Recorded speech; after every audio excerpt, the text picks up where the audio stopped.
I always tell God na, God, if it's going to happen, it will happen. Because it's according to your will and it's fulfilling my destiny. But if it doesn't happen, it's okay. Because you're probably trying to protect me from something.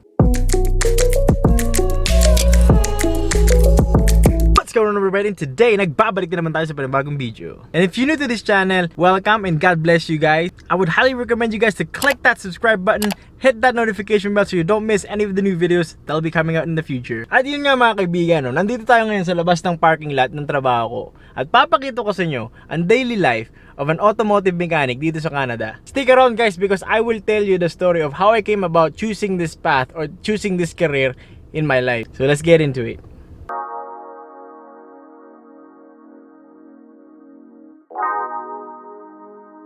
I was gonna ask you if I could do like a day in the life kind of thing video. Why don't you get all your work done? Yeah, for sure. Okay. You approve.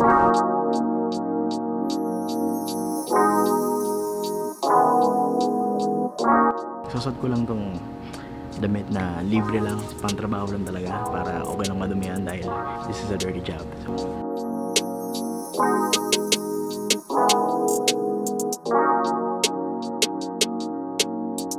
yan oh, pogi oh. Yan oh, official yan mga kaibigan.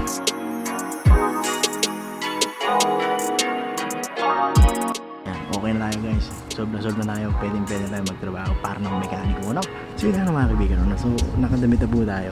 Usually hindi pa ako nagsisimula magtrabaho until 8 o'clock. So yun nga mga kaibigan. Baka hindi ko ito madala yung camera na to sa lahat ng gagawin ko buong araw. So most of the shots or some of the shots are gonna be filmed dito sa GoPro na to or sa cellphone ko. So, if the quality changes throughout this video, alam niyo kung bakit. So, the first customer ko nakuha mga kaibigan is an oil change. Simpleng-simple. Saglit lang natin itong gagawin, pero bakit ako sa'yo kung paano natin iangat-angat ang mga sakyan. No? Kasi nung una ko rin first day ko dito, sobrang sayang makita ang itaas-taas yung sakyan. No? Parang laruan.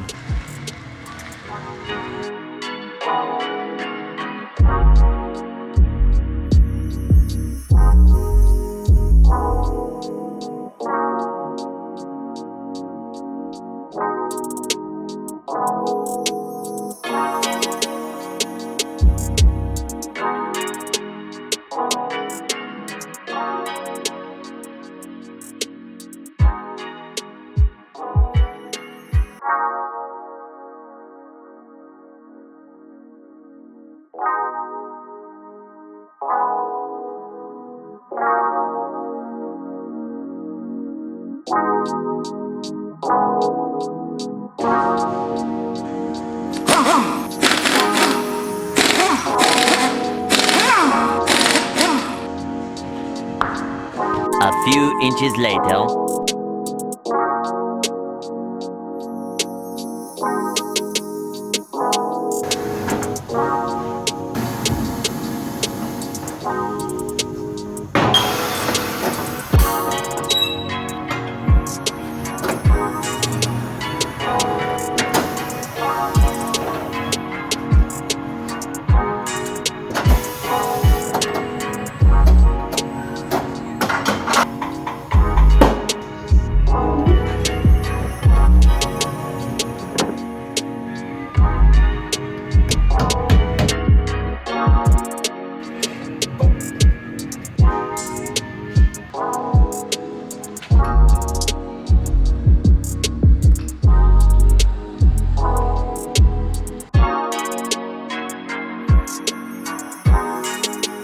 So ngayon, nasa loob na po tayo ng sasakyan. We are gonna take this for a test drive. Tapos i-retort po natin yung mga gulong.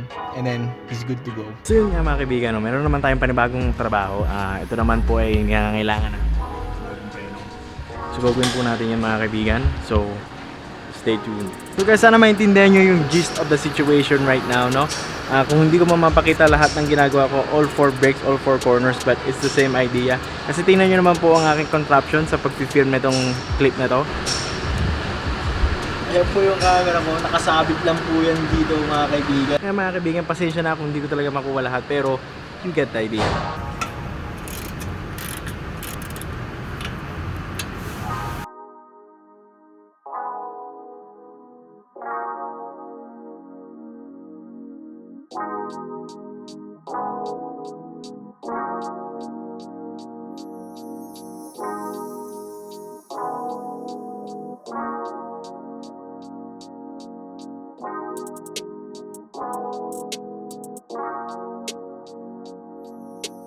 Yun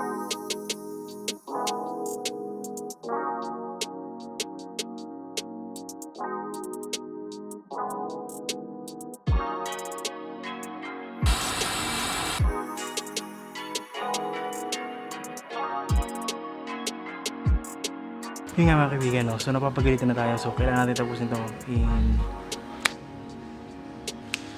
Yun nga po mga kaibigan, no? Kakatapos na po natin itong tapusin yung trabaho na to sa preno. Tamang-tama at malapit na po mag-lunchtime, no? So let's take it for a test drive, let's see if it breaks really good, and let's go! 2 hours later. So yun nga no guys, so bago natin turn over yung work order at tapusin yung trabaho, I just like to say na maganda yung preno. We did a good job mga kaibigan, so time for lunch. So yun nga mga kaibigan, no, I know you're wondering why am I in the car. It's lunch break na po mga kaibigan. It's currently 12:07. It's lunch break. We get an hour break. And this is a perfect opportunity to tell you guys the story of how I came about getting this job or choosing this job as a career path in life. And don't worry mga kaibigan, I'm gonna put some footage na matagal ko nang kinuha to, na mahaba pa yung buhok ko.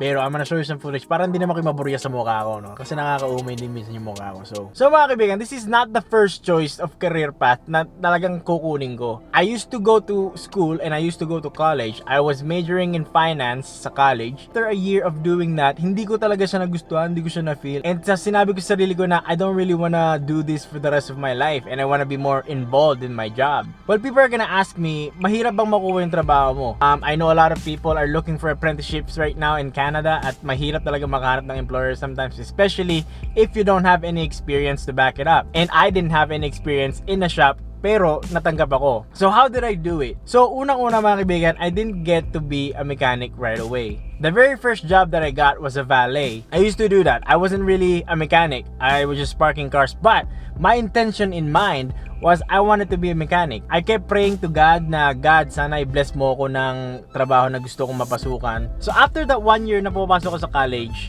and during the summer na na-realize ko na ayoko siyang gawin, printed out 30 copies ng resume ko guys, and I was handing it out like flyers. It was 2 weeks before I started my second year of my program na meron tumawag sa akin, and then they said, hey, are you still available and you're still looking for a job? And I'm like, yeah. And then they were like, okay, this valet opened up, and I'm like, what's a valet? And then I prayed to God and I said, you know what, I'm gonna show up to the interview and see where it goes. So I show up in the interview, you know, something out of me told them na I want to be a mechanic. That is my goal. Well, this is a valet. This is not a mechanic's job. It's not an apprenticeship job. And I told them that this is an entry level to where I wanna go. So I still wanna work here. So after 3 days guys, tumawag pa rin sila and they said, hey, we're gonna hire you and you're in. So yun na nga mga kaibigan, so nakapasok ako dun sa dealership as a valet. And while working there mga kaibigan, I worked hard, chinaga ko siya kahit hindi siya yung trabahong gusto ko mga kaibigan. But I still had this goal and this determination that I wanna be an apprentice someday. I wanna make it as an apprentice someday. And I'm claiming it na I wanna be an apprentice someday. So after that mga kaibigan, no, there was a moment in my career dun sa dealership na yun that I was